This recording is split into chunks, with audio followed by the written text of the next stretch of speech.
Mientras Donald Trump prometía la construcción del muro frente a México, cosa que ratificó esta semana, y también firmaba la orden o el veto migratorio contra nacionales de 7 países, sobre todo musulmanes, en Malta, en La Valeta, se debatía poner un muro, pero un muro invisible, un muro frente a Libia, porque de allí es de donde llega el mayor contingente de migrantes y refugiados a Europa.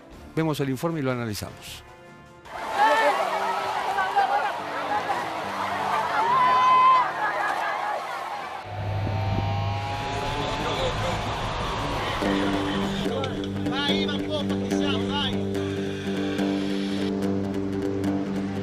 Al tiempo que cuestionaba el muro que Donald Trump quería levantar en la frontera con México, la Unión Europea construía su propia versión de dique antimigratorio, buscando frenar el avance de los refugiados libios en el continente. Durante la cumbre que celebró en Malta durante la primera semana de febrero, los socios de la Unión acordaron medidas de cooperación con Libia y los países vecinos para contener la inmigración que llega por el Mediterráneo. Así fue que el propio presidente del Consejo Europeo, Donald Tusk, quien en su momento no dudó en calificar a Trump como un demagogo, levantaba poco después su mano para aprobar la declaración continental que busca impedir los flujos migratorios del sur. Esa iniciativa estuvo precedida por otras similares. Primero, el bloqueo de la ruta de los Balcanes que dejó atrapadas a miles de personas en el frío invierno de Belgrado. Luego, el acuerdo con Turquía para retener y devolver a los refugiados y vaciar los campamentos de Grecia. Ahora es el turno del Mediterráneo, la ruta que en el último año se convirtió en la principal vía de entrada de los inmigrantes irregulares a Europa. Solo en 2016 llegaron más de 180.000 personas, en su mayoría parte a través de Italia, y al menos 3.800 murieron en el intento. Desde 2014 se estima que han muerto no menos de 10.000 personas intentando llegar a las costas de Europa. Cerca del 90% de los migrantes que se aventuran en el Mediterráneo salieron desde Libia, un país que tras la guerra civil y el derrocamiento de Muammar Gaddafi en 2011 se ha convertido en un estado a la deriva, sin un gobierno estable y con 3 facciones que se disputan el poder. Se estima que 1.300.000 personas permanecen en situación de emergencia humanitaria en el país. De allí que en la cumbre de Malta los 28 miembros acordaran acciones adicionales para frenar los flujos migratorios y destruir, así lo mencionan, el negocio de los traficantes. We have agreed on immediate operational measures that should help reduce the number of irregular migrants and save lives at the same time. We will train, equip and support the Libyan Coast Guard to stop people smugglers and increase search and rescue operations. No obstante, el acuerdo también mereció críticas y algunas entidades hasta anticiparon resultados peores que los que se pretenden evitar.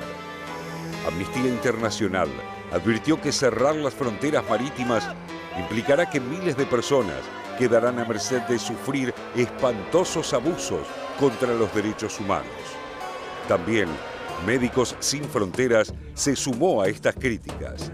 Encerrar a la gente en Libia o devolverla a ese país es una burla a los fundamentos de la Unión y una falta de respeto a la dignidad humana, señaló.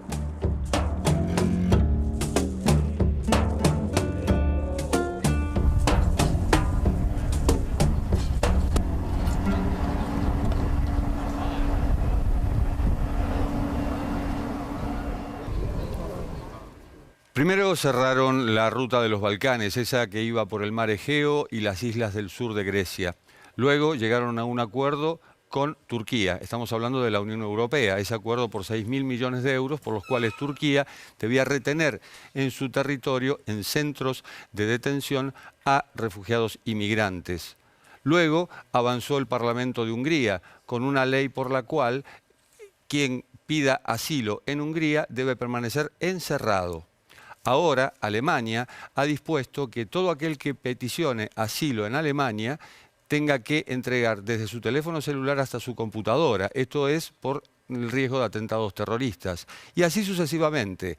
46% aumentó solo en 2016 esta ruta, la ruta del Mediterráneo, la ruta que va de Libia a la Unión Europea. Y la Unión Europea, frente a esto, ha dicho, vamos a hacer algo, le vamos a pagar a los guardacostas libios para que nos apoyen en esta lucha para evitar que llegue esta gente. El problema es que los guardacostas libios están, en cierto modo, siendo investigados por sus presuntos vínculos con las mafias de traficantes de almas, armas y drogas en Libia. Una situación realmente desesperante en un país en el cual, Raúl de la Torre, hay 1.300.000 personas en emergencia humanitaria.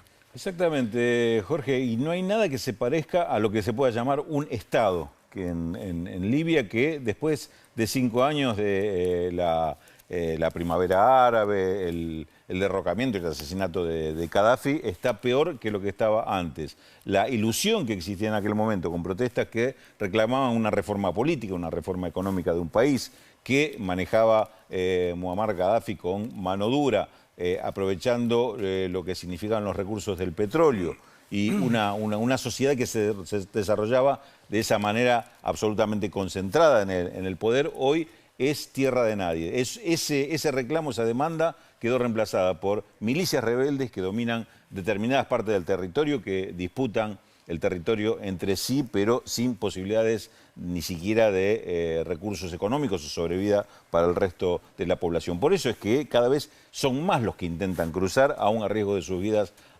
el Mediterráneo hacia Europa continental, buscando una salida, una vida diferente, una sobrevida diferente de la que hoy su propio territorio no le garantiza. Que no son libios en su mayoría, sino que provienen de países del África subsahariana. Por ejemplo, 74 cadáveres aparecieron esta misma semana en las playas y fueron agrupados por la Medialuna Roja, es decir, la Cruz Roja, para identificarlos. Eran de África subsahariana. Ahora bien, en Libia hay 3 gobiernos y frente a esos 3 gobiernos, ¿con cuál de los 3 acordar? Porque los 3, curiosamente, son reconocidos por la comunidad internacional. Sí, Jorge, me parece que cuando hablamos de Medio Oriente y sobre todo de este sector especial de Medio Oriente, nos topamos siempre con la misma cuestión, que es la crisis que produjo la disolución de estos regímenes, como el régimen libio, como el régimen sirio, que eran muy monstruosos, muy autoritarios, muy dictatoriales, con con un récord en materia de violación de los derechos humanos muy dramático, pero que al mismo tiempo generaban estabilidad en una región que en general es muy inestable y que es una especie de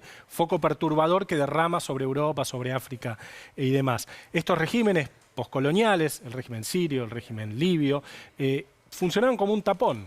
Como un tapón entre África, entre el África negra, entre la África subsahariana y Europa. Cuando estos regímenes caen y se empiezan a disolver, como decía Raúl recién, se disuelven los estados nacionales y el Estado deja de tener, digamos, el monopolio de la violencia física legítima sobre el territorio, se produce una especie de estampida de gente que ya no tiene esa barrera que efectivamente antes funcionaba. Y vos lo mencionabas en la introducción del análisis y me parece que es interesante pensar cómo cuando se cierra una ruta se abre otra. Esto es casi automático. Se cierra la ruta de los Balcanes, se abre la ruta del Mediterráneo. Se cierra la ruta del Mediterráneo, se parece que se está abriendo una ruta que va por Albania. Cuando se cierre la ruta por Albania, se va a abrir una ruta que va por el costado de las Islas Griegas. Y así, siempre que haya, y esto es la historia casi uno diría de la humanidad, acelerada por la globalización, siempre que haya un lugar muy pobre al lado de un lugar muy rico, va a haber migraciones, digamos. El problema es que ese lugar muy rico, que es Europa, está en un momento en el cual no está encontrándole una solución, y las soluciones que le encuentran son soluciones muy deshumanizantes. Digo, si uno mira los fundamentos del voto del Brexit, si uno mira el ascenso de Marine Le Pen, el ascenso de la derecha en tantos lugares, bueno, ahí tenemos un problema, digamos, ¿no? Porque la migración va a seguir existiendo. La respuesta europea es una respuesta muy autoritaria y muy poco humanista en este sentido. Y si vamos a la muerte de Gaddafi, por ejemplo, 42 años en el gobierno, autorizada por Naciones Unidas, una intervención militar, fue el gran error que cometió Occidente. De hecho, Barack Obama, antes de despedirse, lo reconoció. dijo, Libia fue un error catastrófico, un desastre, lo dijo inclusive con otro tono y con otras palabras. François Hollande, el presidente de Francia, también lo dijo. ¿Y por qué Gaddafi gobernaba y, digamos, se llevaba bien en este aspecto? Por ejemplo, tenía una alianza con Silvio Berlusconi. Es decir, con Silvio Berlusconi él tenía una alianza por la cual, bueno, yo impido que salgan de aquí, pero vos cumplís con inversiones. Bueno, financió la campaña de Sarkozy, Gaddafi. También, Está también. denunciado en los diarios franceses, digamos. Sí, también. Esos acuerdos que inclusive los tienen los europeos con Marruecos, los tienen con Túnez también. Y claro. Túnez, de hecho, ha tendido una valla frente a Libia. Sí.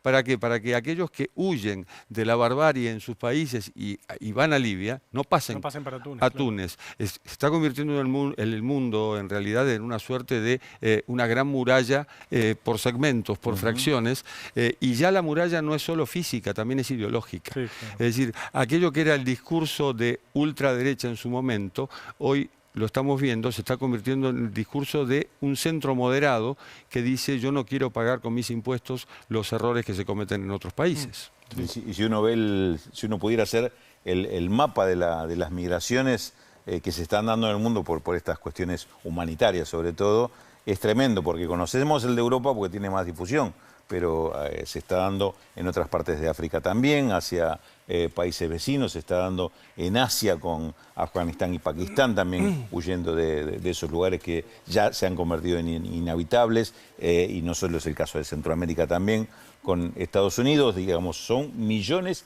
y millones de personas las que están la mayor cantidad de migrantes y refugiados de África y del norte de África no están en Europa, están en otros países, están en Turquía, están en Siria, están en Líbano, países también muy castigados por esto. Pero van a Europa, y Europa este año tendrá 3 elecciones cruciales, y no 4. Francia, Países Bajos, Alemania, quizá Italia. Italia fue el país que más abogó justamente por destinar este fondo, 131 millones de euros, para evitar la migración y para evitar a los refugiados provenientes de Libia.